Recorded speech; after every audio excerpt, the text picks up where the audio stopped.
Écoutez, Benjamin Netanyahu a réuni les correspondants militaires, et ça, c'est une première, qu'un Premier ministre rencontre pour un briefing les correspondants militaires et non pas les correspondants diplomatiques ou politiques. Et donc, il a pris un hélicoptère et il s'est déplacé à Gaza, dans la bande de Gaza, avec ses journalistes pour expliquer donc sa position. Vous savez, la situation actuelle est insupportable. Sur le plan politique, comme sur les enjeux diplomatiques et économiques. Parce que, écoutez, j'ai vécu, je pourrais dire, longtemps de nombreuses guerres et de nombreuses crises en Israël, crises politiques. Mais je n'ai jamais vu une telle situation aussi complexe, aussi, je dirais même, grave et déprimante. Car rien ne fonctionne aujourd'hui. Il y a au sein du cabinet de guerre des divergences profondes et chacun essaye de dire des choses qui ne sont pas compatibles avec ce qui se passe sur le terrain. Et donc, il y a eu ce bras de fer entre Gallant et Netanyahou. Mais ce bras de fer a été déjà depuis longtemps, dès le déclenchement de la guerre, parce qu'il y a deux positions qui sont là et qui sont incompatibles. L'une dit qu'il faut continuer la guerre sans savoir qu'est-ce qui va se passer le lendemain, et l'autre qui dit qu'il faut d'abord régler les problèmes du lendemain pour pouvoir donc achever la guerre. Et donc, c'est là le problème.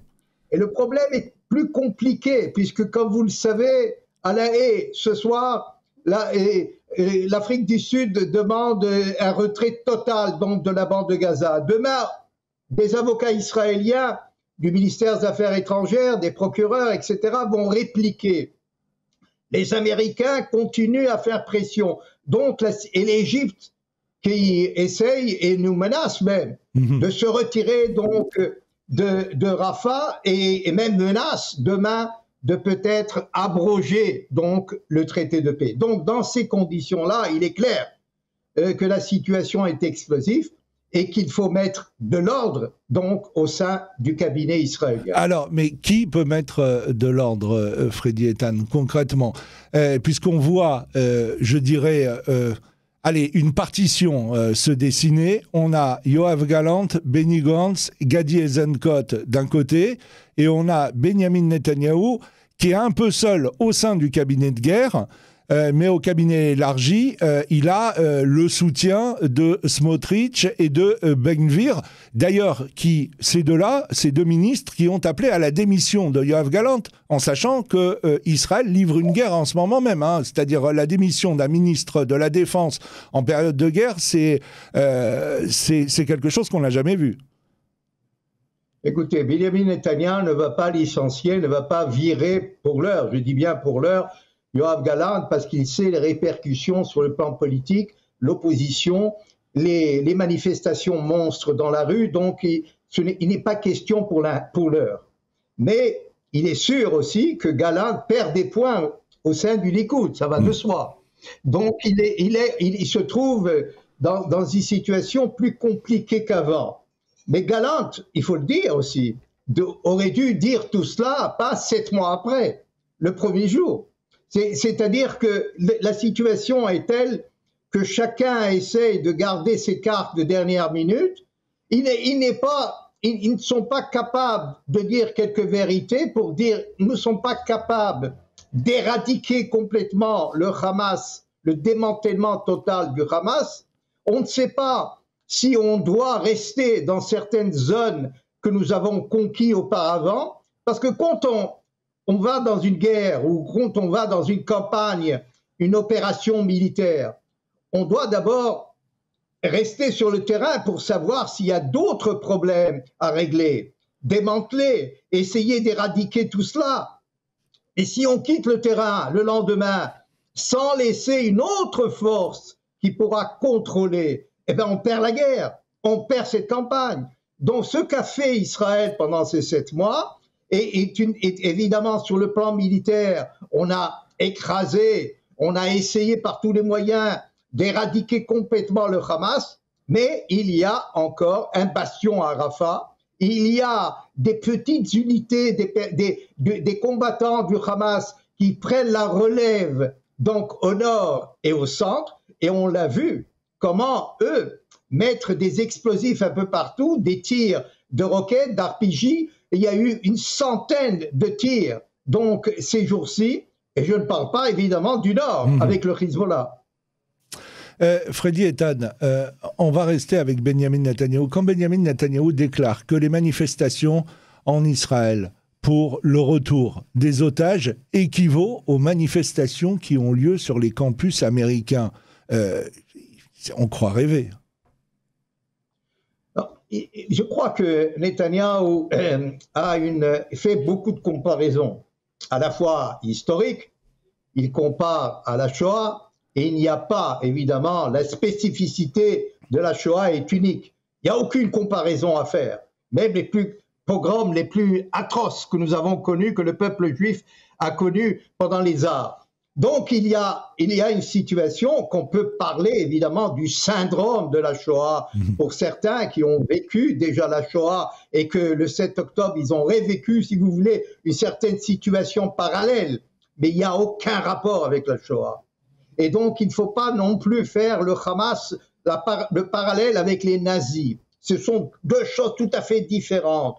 Le Hamas est une organisation terroriste, islamique, c'est-à-dire religieuse, et non pas nationaliste. Ce n'est pas seulement la conquête donc d'un territoire, ce n'est pas seulement du fleuve à la mer, c'est aussi l'islam, c'est-à-dire un État islamique. C'est l'idéologie donc des frères musulmans. Et donc dans ce cadre-là, nous devons combattre non seulement le Hamas parce qu'il nous a attaqués, mais et aussi parce qu'il s'agit là d'un mouvement religieux.